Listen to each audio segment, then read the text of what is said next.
Good morning, wrestling fans, and welcome to PWR today, February 28th, 2022. The man they call Meathead, the lovely Linda Kay. It's Monday morning. It's the last day of February. Linda, how has your January and February of 2022 been so far? Today's it. I mean, February's over today, March tomorrow. So 2/3 of this quarter here, Q1 of 2022, if you will, has been quite tremendous. Yeah. A lot of wrestling, Out of just wrestling. locally and nationally, because I try to make my way down to Louisville as much as I can. We're already planning out Dallas, so this has been great. As a matter of fact, I just had another tremendous experience this past Saturday for GLCW. Yeah, we're on the march to WrestleMania. See what I did there? But I did want to ask you, as you're about to tell us what happened. You were in the ring with Hardcore Country Mickie James, and the Moose was in the building. Yes. Oh, let's rewind a little bit further since we haven't spoken. This past Thursday, OVW TV, I had the honor of bringing out, as I was saying, a trailblazer in wrestling, an OVW alum, Mickie James, Impact's Knockouts World Champion, in the house at Davis Arena this past Thursday, and that was such a great feeling. She's been here at Blizzard Ball before. I've met Mickie before, but this is obviously a different element. Introducing her, getting to ask her a question, and letting her. You introduced a women's champion, a current defending women's champion of a major company, and future Hall of Famer. Yep. I was thrilled beyond belief when I found out I got to do this for that night.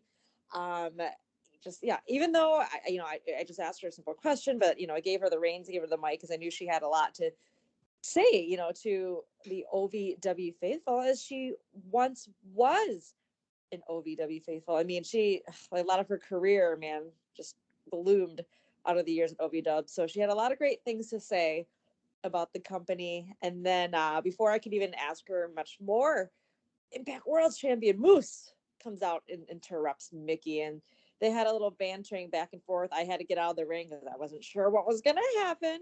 But Moose not really reflecting the same words that Mickie had about OVW. So what happened there? Well, he just was not saying nice things about OVW and Louisville. He had something nice. He called you this nice young woman who was trying to introduce me, and then out of nowhere. Yeah. So he had one nice, good thing to say, and thank you, Moose. It was regarding, me there that I, didn't get to introduce him, but then says some things opposite of Mickie, and that then made our current number one contender for the OVW Heavyweight Championship, Omar Amir, come out, and a challenge. A challenge has been made between Omar Amir and Moose. So I'm not really sure when this is going to happen, but this is another forbidden door that's been swung wide open. I love the forbidden door. Yes. So that was awesome Thursday. And then this past Saturday, anybody in the Cedarburg, Wisconsin area near Milwaukee, we had GLCW release the Titan. Was the Titan released? Oh yeah, he was. And in crazy form, he did have his meet and greet, but that was taking place after the show. But let me tell you how he was released during the show. We had our main event, which was a 6-man tag match between the Express, the former GLCW tag team champions who injured or contributed to that injury to Cal Hero. Teamed up with the our kid with the fanny pack. Yep. Former senior intern Cal Hero, that is. The Express teamed up with our current GLCW heavyweight champion, Backwoods Brown, against some OVW talents here, and GLCW, as they are up here a lot in Wisconsin as well. We had a 3-man tag, of the Kentucky State champion, Luscious Lawrence, teamed up with what was supposed to be our current GLCW tag team champs, Dustin Jackson and Cal Hero.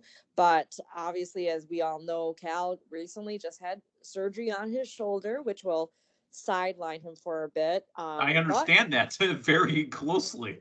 Yeah, so he had to find somebody to, take his spot in this match, and he brought out the Indian Lion from Impact Wrestling and from OVW, Mahabali Shera.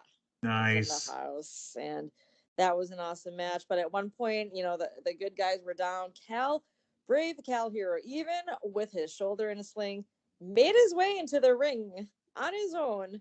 But before any further damage could be done, the Titan was released. I have video of this. I'll have to share it to you, Meathead. Adam Shearer, out of the blue, just through the curtain. Cleared house. Did the curtain survive? It did stay intact. There was a big gust of wind that pushed against it when Adam Shearer came out. But yeah, he came through, helped out, and helped save the day. We had the good guys winning this, and he had some great words to say as well. And it was a hot crowd. We had a lot of people there. You know, we thank you to all of our GLCW fans and new ones coming in just to, you know, that regularly support us, and those who maybe Adam Shearer being the main, you know, our guest of honor, Catalyst. maybe that's what brought him in. Yeah, saw a lot of familiar faces, saw a lot of new faces. If you haven't checked it out, everyone, if you're able to make it to a GLCW show, primarily the shows are in Wisconsin, but sometimes, you know, we may branch out into Illinois, maybe further out in the future, who knows. Come check us out. Ticket info is always available at blizzardbrawl.com. It was tremendous, Meathead. That's absolutely tremendous. I love it. I love hearing it. You know what else I want to hear about too is the new and improved, revamped sponsors website. Yes, that would be Collar and Elbow. And Meathead, I saw a lot of Collar and Elbow shirts out there. I did change into mine after I got out of my ring announcing attire. Excuse me. Attire. Ring attire. That's how that came together. Make sure to go to collarandelbowbrand.com. As Meathead just mentioned, it's been revamped. Check out the latest and greatest in wrestling street fashions. I am going to cruise through that website as well. We've got Mania coming up. I got to update my fashions as well. If you want to do it too, collarandelbowbrand.com, and use promo code LindaK. That's LINDAKAY to save yourself 10% and some extra cash. I'm digging the CXE on the sleeve because, you know, the slogan was that we wear our heart on our sleeve, and there's the Collar and Elbow logo right on the sleeve. That's kind of slick. Mm-hmm. All right, we got a little bit of news to get into before we kind of go through Smackdown and Rampage from Friday. We're going to start with Vinnie Mack and Pat McAfee. Now, Vincent Kennedy McMahon, who is 76 years old. Keep that number in mind as I'm talking here. 76 years old. VKM, not Voodoo Kin Mafia, but Vincent Kennedy McMahon will be on the Pat McAfee show. There is talk that Vince may possibly be getting a match at WrestleMania. Linda, I hope this is going to be changed a little bit, and maybe he has an advocate for him that will take on Pat. I'm okay with Pat in the ring. That doesn't bother me at all. Or maybe Pat has an advocate in the ring, you know, a la Vince and Donald Trump when they had their, you know, Bobby Lashley and Umaga. But please, for the love of God, Vince, you're 76. Please stop taking bumps. No, I don't believe Vince will be doing that. I hope not, just for his well-being. You know, when you mentioned this, I did think back to the hair versus hair match as well. Perhaps they will each be advocating. Davey and I were there at that one. That was Detroit. That's right. So, you know, Pat McAfee, we saw his match with Adam Cole. I mean, he has done some great work in the ring. There's no way he can be a one-on-one with Vince. So I'm thinking this would make sense. Who is Vince been behind these past couple weeks, or it hasn't been months now? I've got a theory. Young advocate. Yeah, exactly. I've got a theory. Exactly. So I literally, you know, this is news to me about, I mean, I heard Vince being on the Pat McAfee show from SmackDown, but I didn't realize or know about a possible program between the two of them until just now. So awesome theory. Popping Head is literally just happening on the spot as well. And that would make a lot of sense. Because you got a great wrestling brain. Mm-hmm. You too, Meathead. Thank you. Well, so, I mean, but yeah, I just had this theory. I'm glad you brought it up, though. Yeah, so that would make total sense. I don't think we need Pat McAfee advocating somebody. I think he should be the one to step in the ring, and against other than Austin Theory, that would make absolute sense. Let me ask you this question, kind of off topic but related. Who had the better quote-unquote celebrity match? And Pat doesn't count as a celebrity anymore, but who had the better celebrity match? Pat McAfee or Bad Bunny? Well, Bad Bunny, because it was on the biggest stage of them all. Okay. Mm-hmm. Yeah, no, Pat McAfee's match was awesome too, but yeah, I'm absolutely seeing it on that bigger stage. And I think it was probably, and I'm not sure as far as amount of time, but I feel the Bad Bunny lead up was a little bit longer, or Yeah. at least it was a little bit more. Well, the build started at Royal effective. Rumble into WrestleMania. That's right. Yeah. Yeah. So, and I bring that up because when we get to SmackDown, I want to kind of bring something up as well. So I'm asking that question. Mhm. Let's go into a little bit more news here. If this sounds like a repeat of a story that we may have already said in 2022, it's not. This is brand new stuff. Linda, Sonny, Tammy Sitch arrested on multiple charges again. Here are some of the charges. And this is obviously because they're in New Jersey state records. This isn't embellished. This isn't an opinion. These are listed with the state of New Jersey. Operating under the influence, driving after driver's registration has been suspended or revoked. Careless driving, reckless driving, failure to wear a seatbelt, driving without a license, failure to process or possess a license, failure to have a registration, no insurance. She didn't install a car without an interlock. I'm not sure what that is, but operation of a motor vehicle during her suspension, second violation. This is the second time. In January, she was arrested for terroristic threats and unlawful possession of a weapon. Somebody's got to get Tammy some help. Yeah, that's really unfortunate to hear. And I'm he begging said, somebody to help. yes, and for another incident to occur so closely from the previous one, and it's, from what I understand, repeat offenses. I don't Right. know for sure, but I think something along the lines like that. Man, it is unfortunate to hear more of this regarding Sunny, just because things have happened in the past. You want to see someone improve and get the help they need, and I really hope that happens soon for her. If there was to be an advocate for Pat McAfee, because we already got Vince's to set up, maybe it's Elias, who hasn't done anything since July 19th. He was in a Symphony of Destruction match. And that was when they started killing off the musician, gimmick that he had. Started throwing his guitar into the flame, and he was wearing white. Where's Elias? Yes, where has he been? We had those vignettes where it looked like he was going to get a push into a different direction, a different He was character. just there to kill off the musician because we were going to get Boogs over the following 9 months. Right. Well, what if we get the musician Elias back? So we get Elias and Boogs. Give me an Elias Boogs match. I'd be okay with that. I mean, it's not something that I'm buying tickets for. Make this a real Symphony of Destruction. Where if it's going to be out in Dallas, Jeff Jarrett and the Honky Tonk Man can be special commentators. See, we're getting somewhere with this. But in all seriousness, still with the company. I mean, do we know how long his current contract? No, and that's the thing. I mean, there's so many. It doesn't matter about the contract. That's the thing. With so many, set free to explore other employment opportunities. We wish you best in your future endeavors. Releases over the last year. Look at 2021. Elias was not one of them. What are they doing? Yeah. Yeah, I don't know. He could definitely be utilizing right now if putting him in that mix, getting him ready. They talk about set Ali free, set Mustafa Ali free, set Elias free. Let him go work somewhere, anywhere. Let the man do his job. Let's move on to SmackDown. I just want to do some quick hits here. First off, it was Sonya Deville attacking Ronda Rousey again when she, was getting interviewed by Michael Cole. Charlotte also gets after they started to sell Ronda's knee replacements and how she's had to have multiple surgeries on the knee. A lot of the judo, a lot of the UFC. So, Ronda's taking some shots to the knee, and, Sonya Deville and Charlotte double teaming on Ronda Rousey. Right.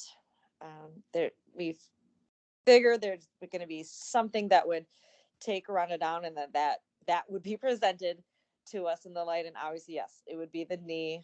The whole thing with Sonya, I think at this point, how many chances, how many strikes can you get as a WWE official to break the rules? I mean, granted, she may not have had her jacket on, but if we're getting these emails from Mr. McMahon, hammering down on these offenses. Apparently, the emails only go to Naomi, but they only go to Sonia, but Adam Pearce is allowed to read them, even though they're addressed in the email to Sonia. So, don't get me started.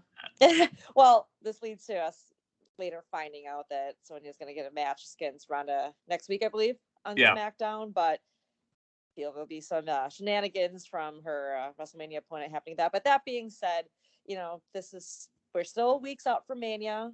I think this works as far as getting us there and keeping the movement going hot, if you will, as insert Sonia on here. And we've got Naomi to kind of utilize, even though later it looks like Naomi's been pulled from that storyline. We can get to that in a little bit. But I think getting a match between two former MMA.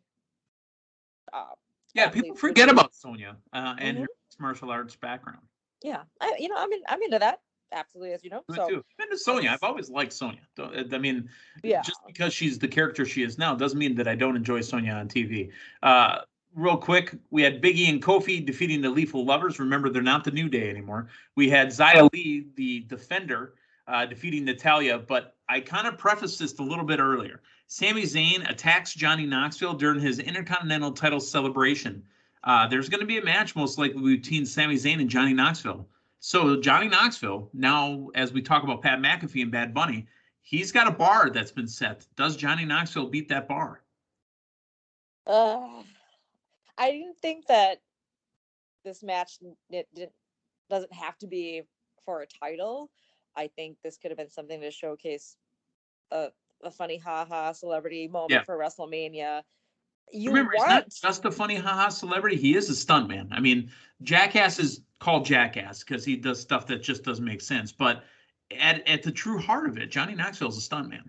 Yeah, that is true. How many years can you take on your body, though, of the stunts and the how many concussions can you have? Because Johnny's had a lot. Oh, yeah. Well, I think we would still get an entertaining match, but you're going to want to root for Johnny in this match to win. But do we need him to be an Intercontinental Champion, or is it just for a minute, some shenanigans happen, and Sami's back at champion? Not really sure, but it's definitely looking. I don't want Knoxville having the belt. Yeah. For how long? I don't know. I mean, if it was 24/7, I didn't mind Bunny having the belt because Bunny, I thought he took the 24/7 belt with him to Saturday Night Live, didn't he? Didn't he perform with it? Mm-hmm. Yeah. Even though nobody showed up, I thought they should have had a 24/7 segment on Saturday Night Live. But yeah, we talked about that. Can you imagine if R-Truth came out? Yeah. Yep. All right, and then let me ask you this question off the top of your head without looking it up. Who's the women's tag team champions?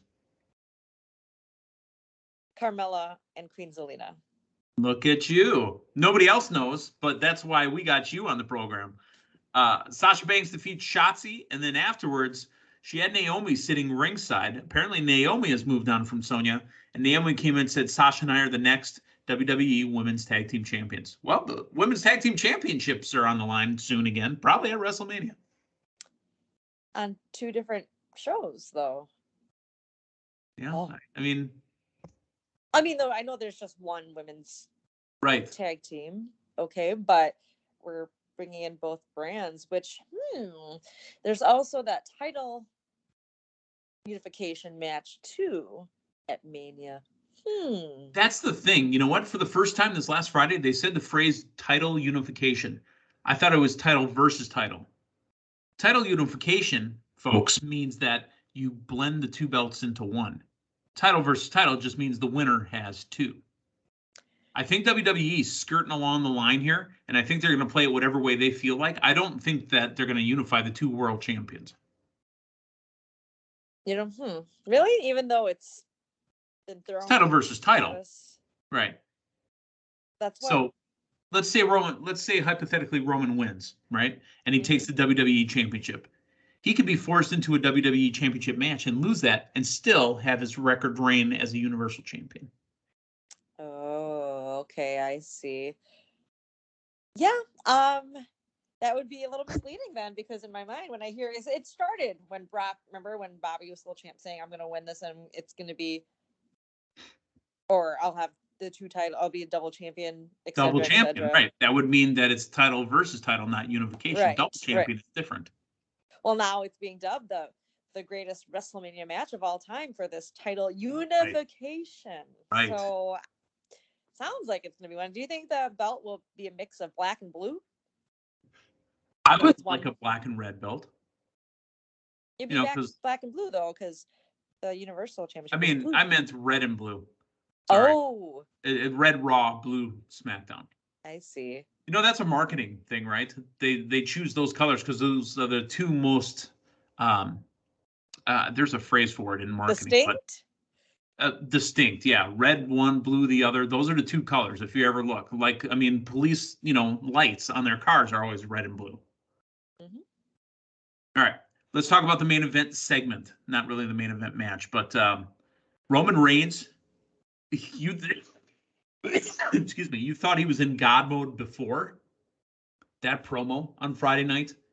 He's on another level after that. This is my ring. These are my commentators, my people, my sign, and those are my security guards. Mm-hmm. Mm-hmm. Bravo. Yeah. Yes, I'm glad he's getting a little one-up on Brock, at least verbally, because not to really bring up Raw, but, recently we've talked about Brock just punking Bobby. Exactly. Now he's getting a taste of his own medicine. Yeah. And even though Brock's still, very physical, you knew that the security guard, somebody was going to go through the table or something.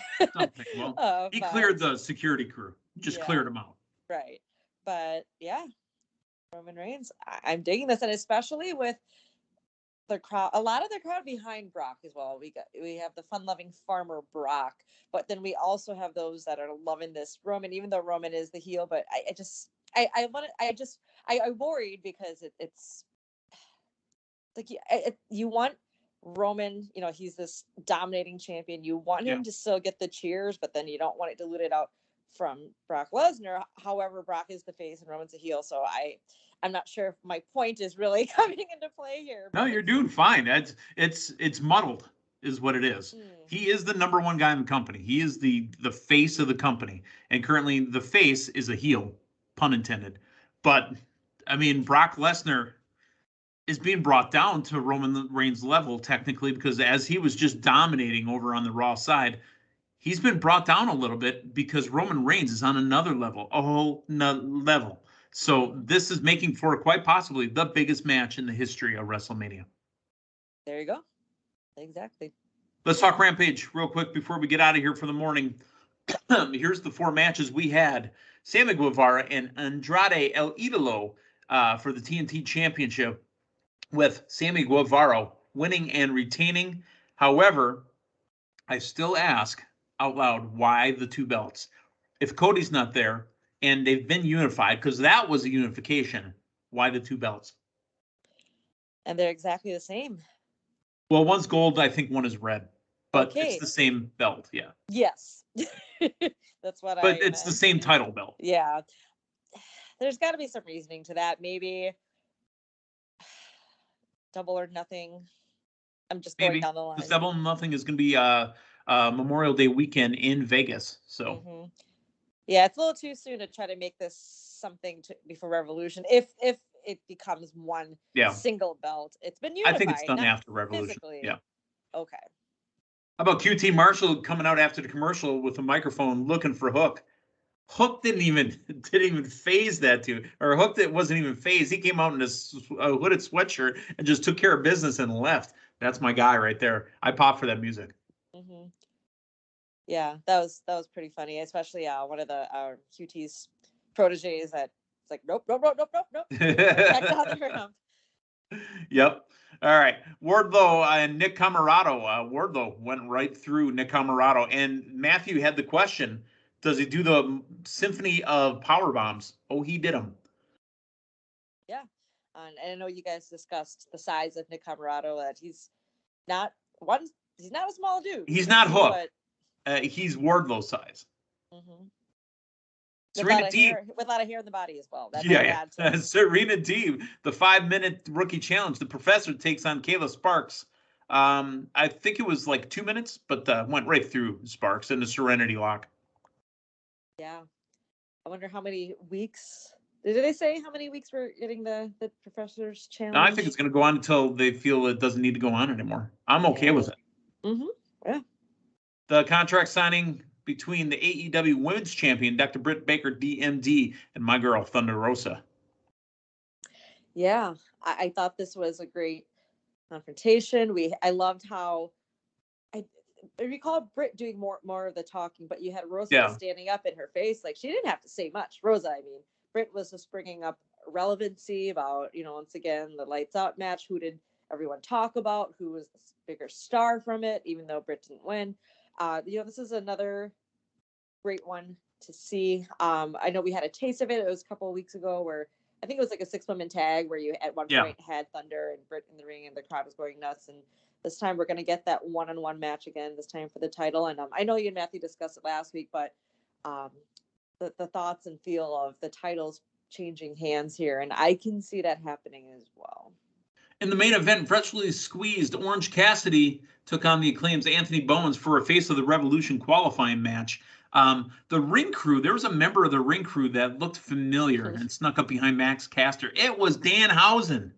Well, Orange Cassidy with the win. You saw the hands, so yeah. Could it be? Yeah, Max Caster got cursed. Oh, man.